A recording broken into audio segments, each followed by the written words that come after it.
al país y de cómo lo han hecho de manera absolutamente sistemática. Si nosotros vemos qué es lo que está pasando hoy en día con México, vamos a ver que la situación es realmente preocupante, es realmente espeluznante. Es decir, muchos de los que estamos en este movimiento somos gente mayor, entre otras cosas, y estamos en este movimiento entre otras cosas porque sabemos que el país vivió épocas mucho mejores, que la perspectiva que tenían los mexicanos en los 70s, hace apenas algunas décadas, eran mucho mejores que las que tienen ahorita los chavos que hoy entran al mercado de trabajo. Cuando yo entré al mercado de trabajo, yo sabía que iba a encontrar trabajo con cierta facilidad y sabía que el salario que me iban a dar me iba a permitir más o menos salir adelante.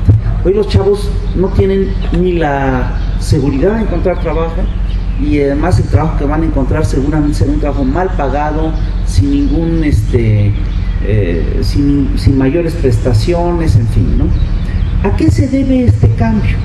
Este cambio se debe básicamente a un cambio en la conducción de la nación, a un cambio de proyecto de la nación, y tiene que ver, entre otras cosas, con un cambio también de modelos, con un cambio de visiones del mundo, y con un cambio también en los ejes de lo que es importante para el país y para el Estado. Es decir, cuando nosotros pensamos en lo que era México en la década de los 60s y 70s, pues obviamente el trabajo era considerado un sector especial de la producción, y era considerado algo que había que cuidar, y había que cuidar al trabajador, y había que darle derechos, en fin, ¿no? Hoy en día básicamente se ve el trabajo como una vil mercancía. Entonces te van a dar, es una mercancía que se intercambia como todas las demás y que no te hace acreedor de ningún otro privilegio. ¿A qué se debe este cambio? Este cambio obviamente se debe a que decidieron cambiarlo todo. Miren, yo les quiero comentar algo que a mí me preocupa. Cada vez que yo tengo que revisar qué es lo que está pasando con el país, que tengo que hacer un análisis de qué es lo que está pasando con el país, me tengo que ir cada vez más para atrás, ¿no? Entonces, el otro día yo le comentaba a los compañeros una cosa que es muy curiosa, es decir, uno de los valores que están puestos al frente en el actual modelo es el valor de la ganancia y de la riqueza y de la codicia. Entonces, se ve bien que alguien tenga aspiraciones de ganar más y de especular y de tener, sacar algún provecho y sacar alguna renta de tal cosa, pero esto no siempre fue así, ¿eh? Y si nosotros revisamos cuándo fue la última vez que la codicia fue realmente considerada un valor importante, nos tenemos que remontar, pues, primero al siglo XIX, cuando se da la primera gran fase de expansión imperial capitalista en Inglaterra. Pues todos nos tenemos que remontar al tiempo de los romanos, cuando los cristianos de repente establecen toda una serie de pecados, y uno de los 7 pecados capitales es la codicia, y esto tiene una razón de ser. La codicia beneficia grandemente a quien la ejerce, pero lastima al resto de la sociedad. Es decir, mientras más se admite la codicia en una sociedad, más se enriquecen unos cuantos y más se empobrece el grueso de la población. Entonces, si nosotros, para entender lo que está pasando ahorita, tenemos que entender que lo que se está haciendo es desmantelar todo un modelo de país que se tenía. ¿De dónde sale este modelo de país? Este modelo de país que teníamos en la década de los 60, 70 y 80 era una herencia directa de varios movimientos sociales muy importantes, que fueron la Guerra de Independencia, la Guerra de Reforma y la Revolución de 1910. Aquel Estado era herencia de estos 3 grandes movimientos. Yo quiero decirles una cosa: en el planeta en general, a lo largo de la historia, nosotros vamos a ver siempre que hay periodos en los que avanza, digamos, la sociedad. La gente se organiza, la gente se pone de acuerdo, la gente lucha por ciertas cosas y va consiguiendo conquistas. Estos se conocen a grandes rasgos como periodos de ascenso revolucionario. Y hay momentos en los que ocurre todo lo contrario, en los que la gente está desorganizada y empieza a perder estas conquistas de manera más o menos sistemática. Entonces, lo que en México vivimos, y les digo, es un proceso que no solamente se ha dado en México, sino que se ha dado en todo el mundo. Lo que en México vivimos, desde la Guerra de Independencia hasta el 1960, fue un largo periodo de auge revolucionario, de crecimiento de la sociedad, en el que la sociedad se fue organizando poco a poco, se fue coordinando poco a poco con sus vecinos, fueron encontrando alianzas, amistades, se fue armando el tejido social. Y este tejido social permitió dar un tipo de estado, que es el estado de bienestar. México no es el único país que luchó por tener un estado de bienestar en este periodo. Fueron muchos los países que lucharon por un estado de bienestar. En México fuimos de alguna manera pionero gracias a la Revolución de 1910 y a la Constitución de 1917. Y este estado de bienestar es un estado que estaba vinculado a una forma de producir, a una forma económica muy específica de producción en el planeta, que es una forma que era netamente, en la cual importaba mucho el capital, el dinero, pero una forma centrada en lo que es la producción. Y aquí voy a ideas muy sencillas. La riqueza solo se logra a partir de dos cosas. Se logra a partir de las materias primas y a partir del trabajo sobre las materias primas. ¿Tú cómo enriqueces un pedazo de piedra? Es decir, la enriqueces trabajándola. Puede ser una escultura, puedes conseguir que esa piedra, si esa piedra es una piedra que tiene hidrocarburos, la exprimes y sacas los hidrocarburos, en fin. Entonces es esta mezcla de cosas lo que ha generado siempre la riqueza en el mundo, aún hoy en día, aunque estos señores crean que no, pero aún hoy en día lo que genera la riqueza es esta mezcla de materias primas y trabajo, el trabajo sobre las materias primas. Y claro, hay algo que permite acelerar estos procesos de producción, que son las tecnologías. Las tecnologías te permiten acelerar este tipo de procesos de obtención de riquezas. Y las tecnologías te permiten sacarle más jugo al trabajo y sacarle más jugo a las materias primas. Entonces, a lo largo, es decir, esto ha sido una constante a todo lo largo de la historia. Pero esto se empieza a concretar, este modelo basado en el trabajo industrial, en el trabajo manufacturero, después industrial. Es un modelo que se concreta, sobre todo en Europa, a partir del siglo XV, XVI, XVII, XVIII. Y ahí lo que vemos es cómo efectivamente crecen nuevas tecnologías para sacarle más riqueza al trabajo y a las materias primas. Pero les quiero decir una cosa, es decir, todo esto por supuesto que tiene límites.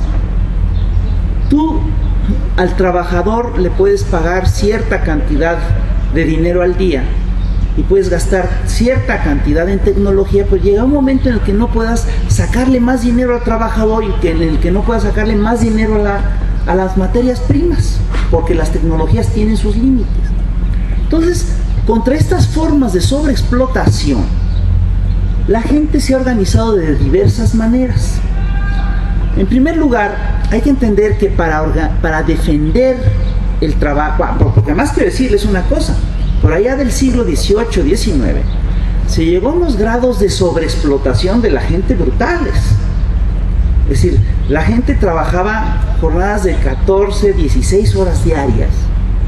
Entonces, trabajaba y se iba a dormir.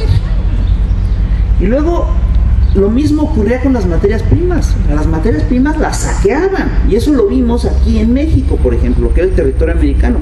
España se enriqueció de la plata que sacaban de este país, ¿no? Sacaban toda la plata que podían y no dejaban nada, dejaban lo menos posible. Entonces, para evitar este saqueo de la nación, que la riqueza se trasladara a otro territorio, los países se organizaron, los ciudadanos se organizaron sus sociedades en naciones independientes, y así es como surgieron varios países independientes a lo largo del siglo XIX y del siglo XX. Y para defenderse de la voracidad de los patrones que pagaban poco y te hacían trabajar 16 horas diarias, la gente se organizó en sindicatos, en organizaciones de gente que defendían los derechos de los asalariados. Y quiero decirles una cosa, estas organizaciones tomaron mucho tiempo, pero mucho tiempo. No es cierto que los sindicatos surgieran de la noche a la mañana. Primero se hicieron organizaciones gremiales, luego organizaciones de ayuda mutua, hermandades de obreros, de trabajadores, y ya después de mucho tiempo se empezaron a organizar sindicatos, y ya después los sindicatos empezaron a organizarse en, digamos, lo que son huelgas para lograr conquistas importantes. Entonces, a todo lo largo del siglo XIX vamos viendo cómo la organización de los trabajadores va efectivamente dando conquistas importantes. Y esto tiene una culminación en la década de los 70s y 80s, de los 80s, cuando en Estados Unidos se hace una gran huelga por una jornada laboral de 8 horas diarias. Yo quiero decirles una cosa, el tema de la jornada laboral es un tema muy importante.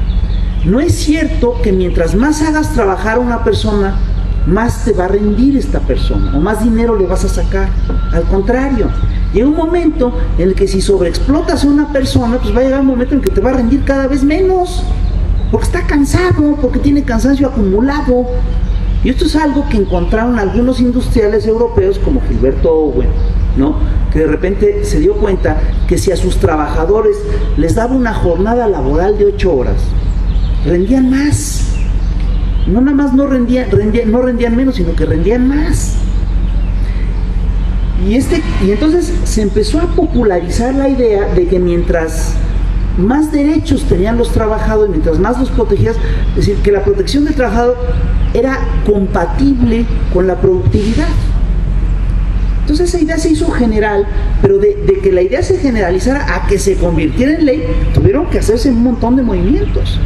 Y fue en la huelga de Chicago de la década de los 80 cuando esta conquista se hizo general, cuando se logró por primera vez a nivel realmente masivo una conquista como la jornada laboral de 8 horas. Quiero decirles que conseguir esa conquista no fue fácil. Se pusieron en huelga más de 200,000 trabajadores de golpe, y otros 200,000 amenazaron con ponerse en huelga. Además, estás hablando de 500,000 de gentes organizadas para conseguir una conquista, y la consiguieron. Pero esta conquista después se generaliza y en todo el mundo la gente empieza a pedir la jornada laboral de 8 horas. En México esa conquista se logra o se hace ley en la Constitución de 1917. Esto es en el marco de la Revolución Mexicana. Y en el marco de la Revolución Mexicana se le otorgan a los trabajadores varias conquistas importantes. El derecho de la jornada laboral, a la jornada laboral de 8 horas, el derecho de huelga, el derecho a un salario mínimo constitucional, el derecho a vacaciones, un montón de prerrogativas se le conceden al trabajador en ese momento.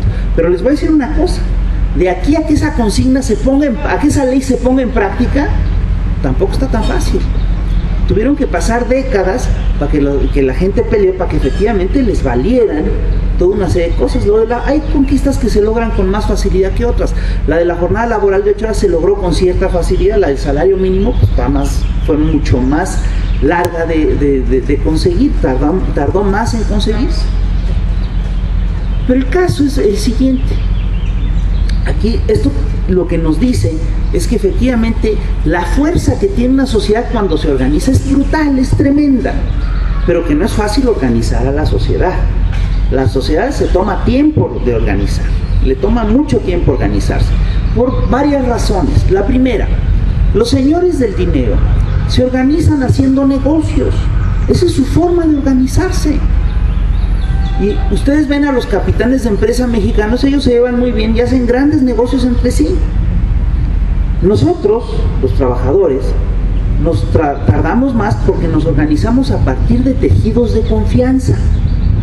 Tienes que saber que cuentas con fulano, que fulano no chafea, tienes que ver que fulano no te traicione, etc. Porque la verdad es que en este mundo de los negocios es muy fácil comprar lealtades. Y una de las cosas que hemos visto una y otra vez es cómo nos organizamos, hacemos una organización y luego llegan los señores de los negocios y nos la quitan con una mano en la cintura y con una facilidad impresionante. Entonces, ¿cómo se fue debilitando en México la estructura sindical? Yo quiero decirles una cosa, la historia del sindicalismo en México es muy interesante. En México hay un gran crecimiento sindical en la década de los 20, 30, 40, 50 y hasta 60. ¿Cómo nos logran quitar esa organización? Pues nos la logran quitar corrompiendo primero a los dirigentes. Es lo primero que hicieron. Hicieron de los dirigentes grandes empresarios. Les dijeron, pues tú lo que tienes es un bien, tu sindicato te sirve, y hasta hay sindicatos que tienen carácter hereditario, ¿no? Incluso sindicatos que no están tan mal, resulta que el dirigente es heredero, el que está ahí es hijo del que fue líder sindical en los 40. Es el caso de Gómez Urrutia. Pero hay varios sindicatos que están así. Bueno, el caso es que en la década de 1917, lo que consolida la Constitución de 1917 es un gran acuerdo social entre todos los mexicanos. ¿Cómo consiguieron ese acuerdo? Lo que hicieron fue sondear a todos los grupos que se habían movido durante la revolución, les detectaron cuáles eran sus demandas y las llevaron a nivel de ley. No solo a los trabajadores les dieron la jornada laboral de 8 horas y el derecho de huelga, etcétera. A los campesinos, que era un sector muy importante, también les dieron hartas cosas en la Constitución del 17. Les hicieron una reforma agraria para empezar. Repartieron la tierra, que es lo que querían desde hace siglos estos señores. Muchas tierras fueron restituidas a los pueblos originales bajo la forma de ejido, ¿no? Y alrededor, bueno, se establecieron precios de garantía, y alrededor de estas, digamos, premisas básicas, se fue organizando el país en lo que nosotros podemos llamar un estado de bienestar. ¿Qué es un estado? Los estados de bienestar son estados que tienen lógicas muy claras. Buscan emplear a la mayor cantidad de gente posible. De hecho, buscan emplear a todo el mundo, aunque nunca lo han conseguido, pero siempre buscaron emplear a la mayor cantidad de gente posible. Son estados que se basan en la producción. Y es importante que se produzca riqueza, etc. Son estados que valoran poco la especulación y valoran mucho lo que se produce. Y son estados que básicamente buscan darle cobijo a sectores importantes de la población. Y quiero decirles una cosa, con este esquema el país creció de manera constante a un ritmo del 6% anual durante décadas, durante muchos años. En la década de los 70 crecíamos al 6-7% anual. Es un crecimiento fijo, constante y eficaz. Y había dinero para pagar pensiones, y había dinero para pagar jubilaciones, y había dinero para hacer instituciones como el Seguro Social. Todo eso estaba consolidado. Y a partir de ahí se crearon instituciones importantes, como el Seguro Social, el ISSSTE. Se crearon toda una serie, se creó toda una infraestructura, todo un modelo de Estado que nos dio cobijo a todos. Y para que ese Estado funcionara, el Estado tenía que controlar la economía. Él era un Estado que regía sobre la economía. Y entre otras cosas, el Estado, para poder regir sobre la economía, hizo varias empresas nacionales, y esas empresas nacionales eran la base de la riqueza nacional. Entonces, si el petróleo era importante, pues se expropió el petróleo, se nacionalizó el petróleo, se expropió el petróleo, se hizo Pemex, y Pemex funcionó como la palanca de desarrollo del país durante décadas, al punto de que todavía hasta hace unos meses Pemex daba el 40% de todo lo que gastaba el gobierno, el 40% venía de Pemex. Y el sector eléctrico era importante, entonces se nacionalizó la industria eléctrica, porque y había lógicas que tenían que ver con el interés nacional. Tú no podías dejar en manos de una empresa extranjera una actividad tan importante como la generación de energía eléctrica, porque esta empresa extranjera, el día que quería, te bajaba el switch y te paralizaba el país. El Estado lo que hace es garantizar que esa empresa sea mexicana, etc. Y a partir de esa lógica también se consolidaron grandes sindicatos nacionales. ¿Y cómo los desmantelaron? Los corrompieron a todos, ¿eh? A todos los fueron corrompiendo, o a casi todos. Se fueron uno por uno a centavearlos, a darles lana, a ofrecerles cosas, etc. Ahora, ¿qué cambia? ¿Qué cambió en esta historia? Este estado de bienestar crece, entre otras cosas, por una peculiaridad que tiene que ver con cómo se organiza el siglo XX.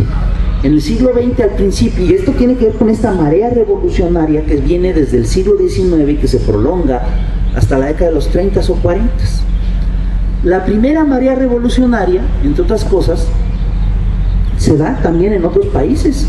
Y tienes una revolución en Rusia, que es la famosa revolución soviética, en la cual incluso decidieron quitar del panorama a los señores que a los grandes capitalistas. Entonces, ante la amenaza de que si tú no te portabas bien con los trabajadores lo podías perder todo, estos señores empezaron a hacer un montón de concesiones a los trabajadores. Y ahí es cuando crecieron los sindicatos. Ahora, pues les dan concesiones a los sindicatos, los sindicatos crecen a su vez, ¿no? Porque dicen, bueno, esto es una buena cosa, ahí está el pan, la gente va creciendo. ¿Qué es lo que cambió en la década de los 80? Cambiaron varias cosas muy importantes. La primera es que cayó la Unión Soviética. Esta amenaza que pesaba sobre los grandes empresarios de que se tenían que portar bien con los trabajadores ya dejó de pesar.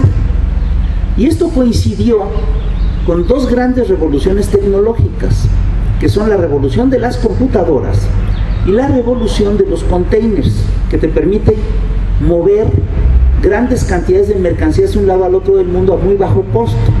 Y la revolución de las computadoras te permitieron reorganizar la producción a nivel global.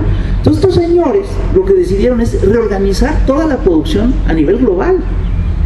Y una de las trabas que había, es decir, fíjense, y aquí regreso a mi historia de los ciclos, los movimientos ascendentes revolucionarios, los movimientos contrarrevolucionarios ascendentes. Este gran auge de movimientos revolucionarios que empieza en el siglo XIX y que culmina en la década de 1930, tiene una primera reacción contrarrevolucionaria muy fuerte. ¿Saben cómo se llamó esa reacción contrarrevolucionaria? Eso fue el fascismo. El fascismo lo que buscaba era regresar al mundo a las lógicas de producción de antes de la Revolución Francesa. Ese era su objetivo. Querían regresar al país a las lógicas de la monarquía. Incluso aquí tuvimos movimientos fascistas muy fuertes. Los panistas, que eran parte de ese movimiento. Los sinarquistas también. Y ese movimiento es un movimiento ese movimiento ascendente tiene su culminación, digamos que en la Revolución de España en el 30 y tantos, y a partir de ahí empieza la embestida fascista, que fue brutal y que fue derrotada militarmente en el 45. Pero, y a partir de ahí se establece, como en todo el mundo, estados de bienestar. Prácticamente en todo el planeta había estados de bienestar. Y esto se acaba con la caída de la Unión Soviética. Y con estas dos revoluciones que les digo, porque entonces los grandes teóricos del capitalismo lo que te dicen, ya ven, aquel proyecto de estados sociales, de estados que buscan por el bien común, no sirven. Lo que sirve es el capitalismo, y el capitalismo duro. Entonces empezaron a impulsar un capitalismo puro y duro. De hecho, empezaron a impulsar un capitalismo que está básicamente centrado en lo que es el sector más puro del dinero, que es la especulación. Es el dinero que hace dinero de especular, el capital especulativo, y cambiaron todas las reglas en todo el mundo, y uno de los límites, y reorganizaron la producción en el planeta, de modo que, yo les digo, en la década de los 60 tú ibas vestido con puras cosas que se hacían en México. Hoy en día vean cómo vienen vestidos. Su pantalón está hecho por un diseño italiano, está hecho con hilo, en parte sacado de Egipto, en parte sacado de petróleo nigeriano, fue maquilado posiblemente en Haití y lo vendió aquí un comerciante chino en un mall gringo. Así es. Así se reorganizó la producción en el planeta, y esto ha implicado básicamente el desmantelamiento de los estados nacionales. Y una de las grandes limitaciones de esta reorganización de la producción eran los estados de bienestar y los estados nacionales. Entonces estos señores se han planteado desmantelar los estados nacionales, y se lo plantearon hacer de manera muy ordenada y sistemática, cosa que no existía antes. Entonces veamos, por ejemplo, cómo lo han hecho. Y hay que aceptarlo, estamos ante una gran derrota de los sectores sociales. Si queremos remover esto, remontar eso, nos tenemos que reorganizar, rehacer el tejido social y reorganizar al país, reorganizar a la sociedad, porque ellos ya la reorganizaron a su gusto. Entonces, ¿qué es lo que hicieron? Pues hicieron su revolución neoliberal. ¿Qué han hecho? Es decir, si el estado de bienestar se basaba en grandes sindicatos, lo primero que han hecho es destruir a todos los grandes sindicatos nacionales. Y si ustedes lo revisan, han ido uno por uno y los han destruido de manera sistemática, uno por uno. Desde el sindicato petrolero hasta el sindicato de maestros. A todos los han golpeado y a cada uno le va llegando su hora. Hay unos que desmantelaron en la década de los 70, de los 80, rápido.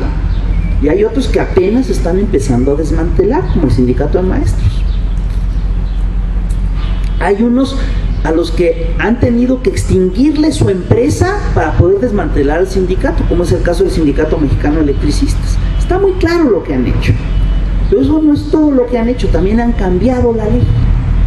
Entonces, primero, además, ojo, porque esto lo hacen de una manera muy sistemática. Primero, nos quitan los derechos en la práctica. Y ya que los quitaron en la práctica, nos los quitan en la ley. Y la diferencia es muy grande, porque no es lo mismo luchar por un derecho que está consagrado por la ley, que tener que luchar por un derecho que ni siquiera está en la ley. Entonces, ¿qué reformas han hecho? Si ustedes se fijan, cada uno de los presidentes en funciones neoliberales ha hecho su trabajo, y lo ha hecho bien.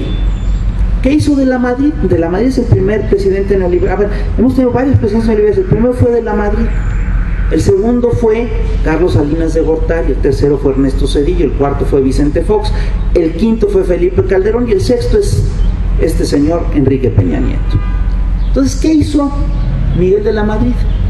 Empezó con un choque, es decir, hizo un plan de choque neoliberal que congeló salarios, liberó precios e hizo una embestida sistemática contra los sindicatos. Los fue acabando uno por uno a los chiquitos. ¿Y saben por dónde empezó? Empezó por casa, con Fidel Velázquez. Fidel Velázquez incluso hizo un montón de huelgas en el sexenio de la Madrid y no le valieron nada, porque la lógica domina, porque él ya se había entregado al gobierno, no pudo hacer nada. Luego, de la Madrid también metió a México a un acuerdo general de aranceles e hizo las primeras, muy pequeñas, privatizaciones. Y sí, buscó controlar el gasto del Estado, es decir, él es el que empieza aplicando estas cosas. Carlos Salinas fue el más grueso. ¿Qué hizo Carlos Salinas? Él privatiza la banca, privatiza Teléfonos de México, hace las primeras grandes privatizaciones, eran empresas del Estado, cuando él llegó las hace empresas privadas. Carlos Salinas también empieza a desmantelar Pemex, la historia de Pemex es más delicada, pero divide a Pemex en 5 corporativos, a uno lo manda fuera de México, que es el corporativo que maneja los dineros, de modo que México deja de tener el control de los dineros de Pemex, hace su trabajo. Cambia la ley, cambia el artículo 27 para que privados puedan invertir en playas, en litorales, en todo el espectro económico, y hace varias cosas más. Luego llega Zedillo, firma el Tratado de Libre Comercio. Es decir, ojo, el modelo neoliberal funciona sobre 3 ejes que son muy sencillos. Primero, quitarle la rectoría al Estado firmando tratados de libre comercio. Segundo, privatizar las empresas del Estado. Tercero, darle todas las facilidades a los señores del dinero. Y con estas 3 lógicas ha ido cambiando toda la producción en el planeta y en México también, por supuesto. Entonces te digo, Salinas hizo lo suyo. ¿Qué hizo Zedillo? Echó a andar el Tratado de Libre Comercio, privatizó ferrocarriles, líneas de aviones, todo lo empezó a hacer, todo lo hicieron. Luego llegó Fox empezó a privatizar la energía eléctrica, firmó el tratado, lo que él llamó el Tratado de Libre Comercio Plus, un acuerdo estratégico de América del Norte que considera que México es área de seguridad de Estados Unidos. Reformas importantes que hizo Calderón, pasó la reforma Liste, donde acabó de... Zedillo privatizó jubilaciones y pensiones, Calderón acaba de privatizar termina por privatizar jubilaciones y pensiones, hace la reforma de la ley del ISSSTE, echa a andar una ley un proyecto de reforma de ley energética, ¿no? Y con todas estas cosas van debilitando al país. Miren, la tarea ha estado muy bien hecha. ¿Qué es lo que ha hecho? ¿Qué es lo que le quedaba por hacer a Enrique Peña Nieto? Pues le quedaban las reformas más impopulares, las más agresivas y las que cerraban el ciclo neoliberal. Primero, una reforma laboral. Esta reforma, en cuanto le aprobaron, el PAN le reconoció el triunfo a Peña Nieto, la aprobaron por la vía fast track en el Congreso, y es una reforma que con muchas artimañas legales nos quita el derecho a un salario mínimo constitucional, a la jornada laboral de 8 horas, nos quita un montón de privilegios, y lo hace de manera muy mañosa. Por ejemplo, ¿cómo nos quitan el derecho al salario mínimo constitucional? Estableciendo el pago de la jornada laboral por horas. Por lo pronto la mantienen como diciendo, lo mínimo que te pueden pagar, aunque te paguen por horas, es un salario mínimo, 70 pesos diarios. Pero lo que han hecho para que esto sea, para poder aplicar esto, es hacer que el salario mínimo pues ya no sirva. En la década de los 60, un salario, 70 sobre todo, el salario mínimo te daba para comprar 27 kilos de tortillas. Hoy te da para comprar 3, para que veas cuánto se ha depreciado el salario real. Ha sido una golpiza brutal a la clase trabajadora. Entonces, ahorita te dicen, bueno, ya se paga la jornada por horas, se puede pagar por horas, no por día. Entonces, ¿qué implica esto? Implica que te pueden pagar medio salario mínimo diario. Ahorita todavía no lo aplican, lo van a aplicar en una legislación posterior. Así le han hecho siempre, porque lo hacen de manera muy metódica todo. Nos quitaron también el derecho a la jornada laboral de 8 horas. Nos quitaron el derecho de huelga. ¿Cómo nos quitan el derecho de huelga? Pues de una manera muy simple. Legalizan el outsourcing.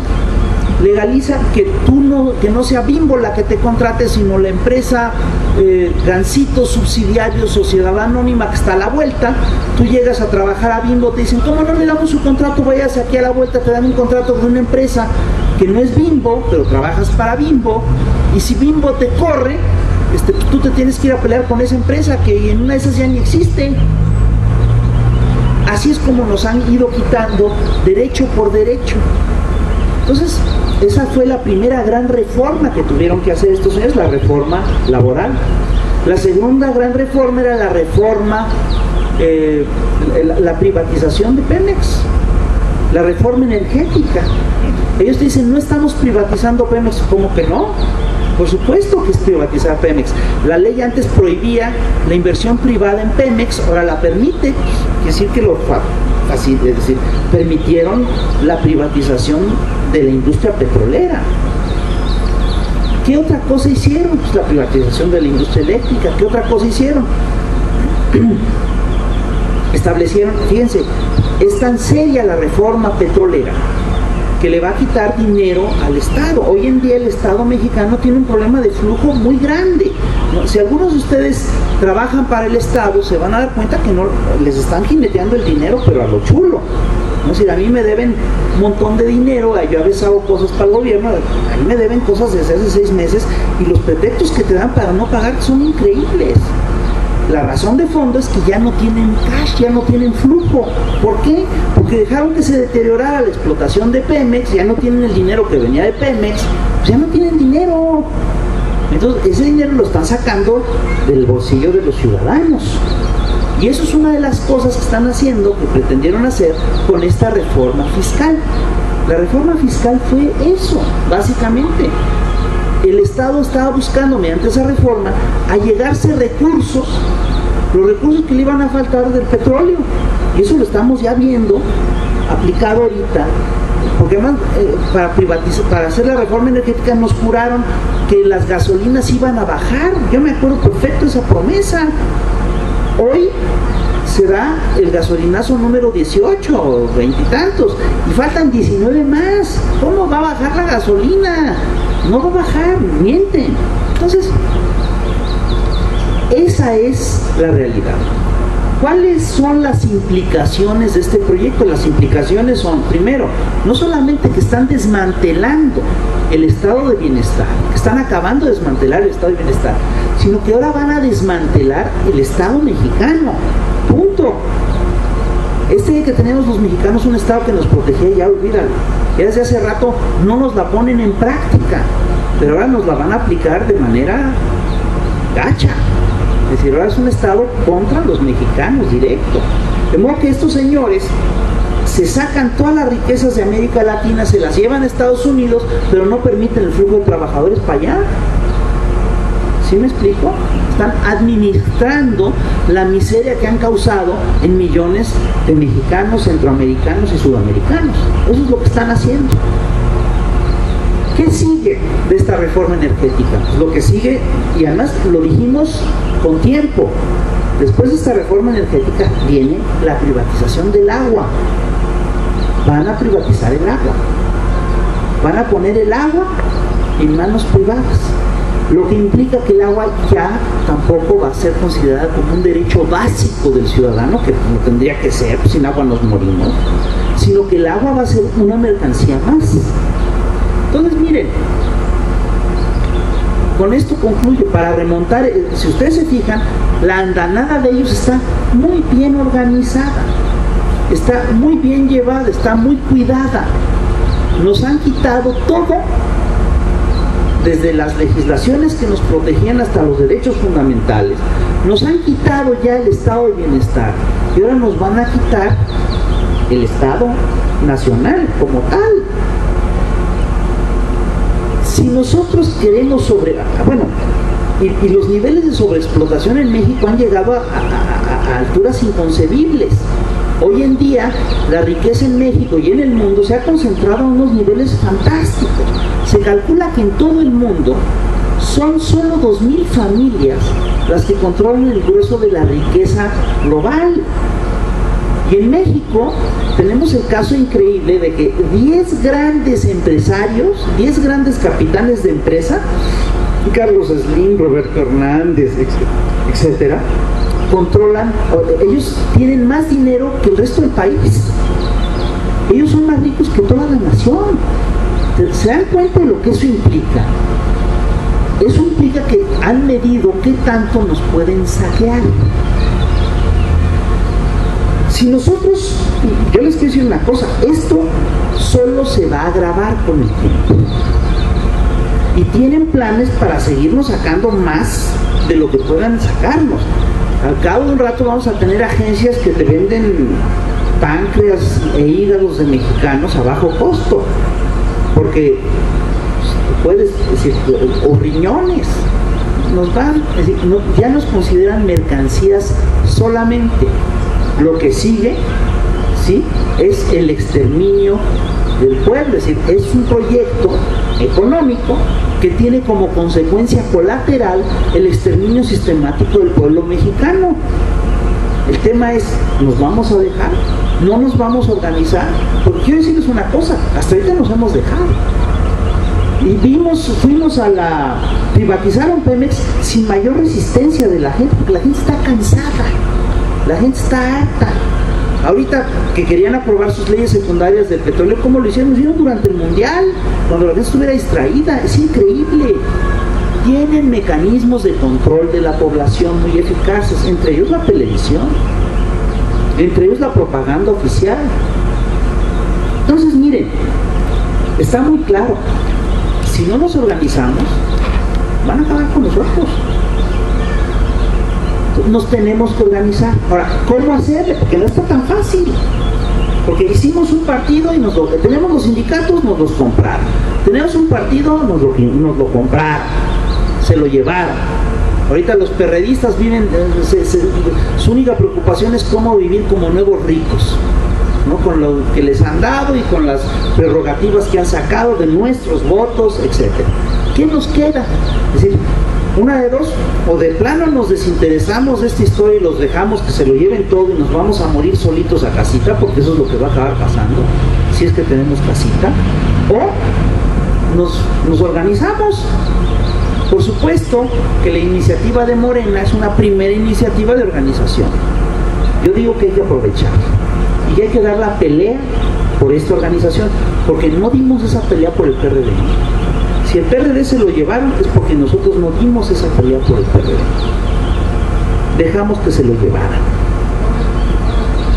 Entonces, yo nada más les digo esto, si no nos, si es una cuestión de sobrevivencia. Si no nos organizamos, no sobreviviremos. Y aquí yo les voy a decir una cosa. Morena es una primera forma organizativa, pero ustedes tienen la palabra de cómo organizarse. Reorganizaron la producción en el planeta, no nos podemos reorganizar, por ejemplo, en sindicatos. Decía un cuate el otro día, vamos a hacer un paro nacional. Ok, ¿con qué sindicatos?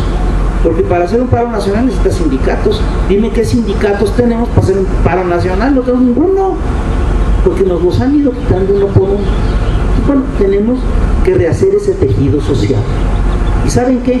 Mientras más nos tardemos en organizarnos, más van a avanzar ellos. Y más nos va a costar a nosotros. Mientras menos nos tardemos, menos van a poder avanzar. Así es que lo único, yo quiero terminar con esto, hay que apurarse. O nos lleva la chingada. Perdón por mi español. Muchas gracias.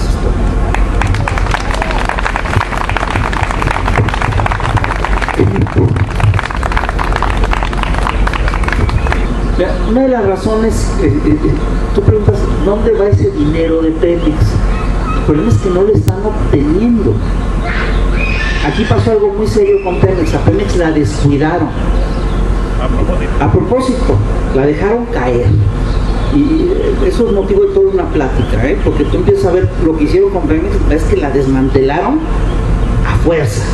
Y a pesar de todos los esfuerzos que hicieron, seguía siendo una empresa productiva. Una de las cosas que dejaron de hacer es dejaron de buscar petróleo, dejaron de explorar y por lo tanto cuando se les acabó el pozo de stock, pues dejaron de sacar todo lo que querían sacar. Entonces, ¿qué están haciendo? ¿Qué está pasando ahí? Que es un dinero que les dejó de llegar. ¿Sí me explico? No es que se lo estén robando, le hicieron todo lo posible por robarse. Pero ese dinero no lo pueden, no lo tienen ese problema. Es muy serio, muy serio. No era necesario llegar a eso y lo estaban haciendo esperando que llegaran las grandes empresas multinacionales a que se lo llevaran todo. A eso iba.